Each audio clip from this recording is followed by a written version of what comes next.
अस्सलाम वालेकुम जी। अज अस die change की है तो अज जो फ्रेम लगा ना वो 6 पीस वाला फ्रेम लगा है। देखो तुम 6 पीस वाला फ्रेम लगा है। मैं तुम चैक कराना, यह तुम देख लो। हाँ यह लगा है 6 पीस वाला फ्रेम। यह वेखते हो तुम, यह देखो यह 6 पीस वाला फ्रेम लगा है। उधरों माल बन के आ रहा है, उधरों माल बन के आ रहा है। इस साइड पर आके माल ठंडा होना है थोड़ा जहा पक्के अगे, फिर इन्हें सिंगल सिंगल पीस में करना है।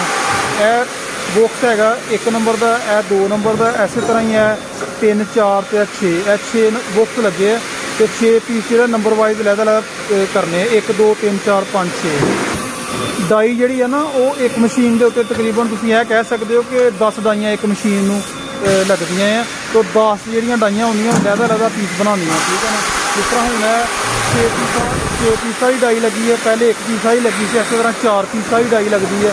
यह मशीन हैगी है। ठीक है ना, इधर तो विजिट करवाने। यह एलमोनीयम है। ठीक है, यह एलमोनीयम असा ये पाना है। यह देखते हो यह एलमोनीयम असी ये पाना है। ठीक है ना, यह तुम देखो। हाँ ठीक है, यह एलमोनीयम तैयार है।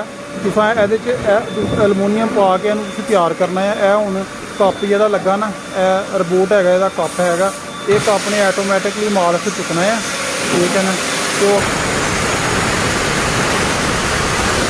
यह उधर लैके जा रहा माल। हाँ ठीक है, यह टैंपरेचर लगा है, यह तुम देख लो।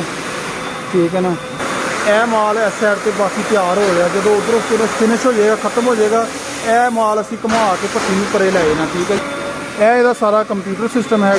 ठीक है, यह हूँ इधरों यह देखो इधर यह माल चेक कर, यह लैके यह 6 पीसा का फ्रेम, यह स्प्रे हैगी है।